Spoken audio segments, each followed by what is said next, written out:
Bienvenue dans ce 6e épisode de petit vlog pour découvrir ensemble les indices du Calmystère de l'Avent Cozy Mystery. Donc aujourd'hui, je vous dévoile les couleurs 11 et 12 du calendrier, je vous dévoile l'inspiration derrière les noms avec les jaquettes des livres et les résumés des histoires, des intrigues, et je vous montre l'indice. Pas de tuto aujourd'hui. D'ailleurs, là, j'en ai pas refait parce que jusqu'à présent, les techniques étaient très simples ou des choses qu'on a déjà vues.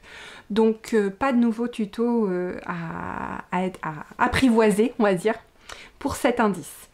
Alors, première couleur, couleur 11. Un bleu avec pas mal de petites variations de bleu. On a des bleus de bleu de bleu, là, il n'y a que du bleu, d'accord? C'est rare que je fasse ça, c'est rare.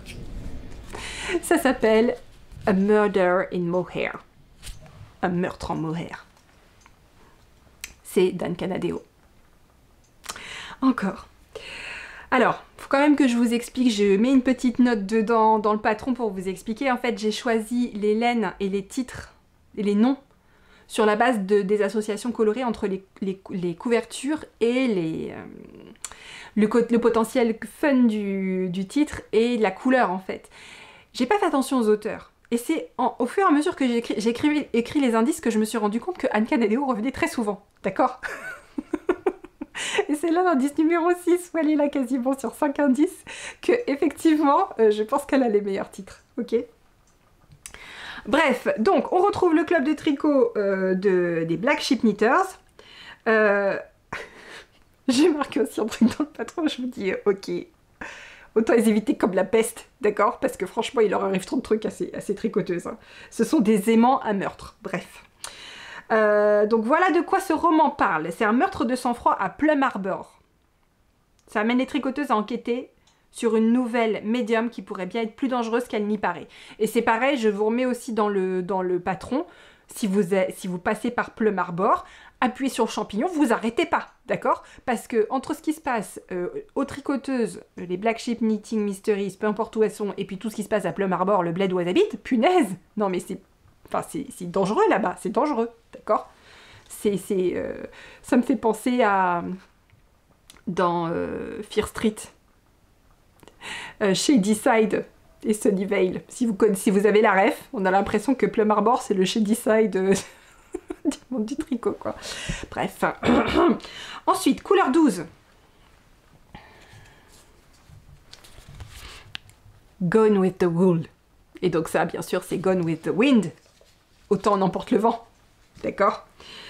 C'est de Betty Echtman et c'est un Yarn Retreat Mystery, donc une intrigue qui se déroule pendant une retraite laineuse. Donc, voilà, le titre, c'est un clin d'œil à Autant n'emporte le vent, le roman de Margaret Mitchell et le film de 1939 avec Scarlett O'Hara. Alors, voilà l'histoire. Chaque mois d'octobre, des milliers de papillons monarques affluent vers la péninsule de Monterey, en Californie, pour y passer l'hiver.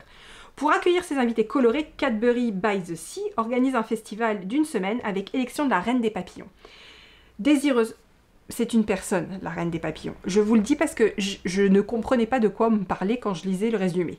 La reine des papillons n'est pas un papillon et on dit que c'est la reine. Non, c'est une personne, d'accord?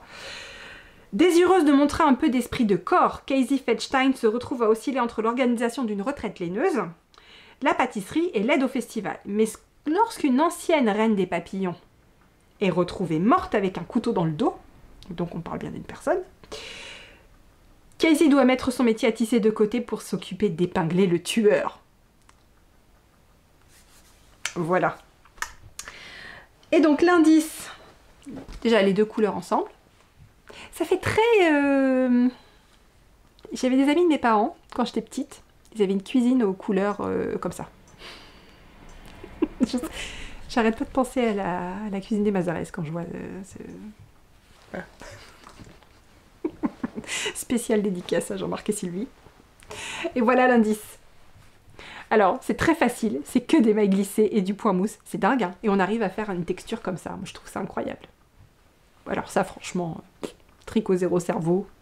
Tricot zéro cerveau, vraiment. Donc, voilà pour l'indice numéro 6. On y est déjà.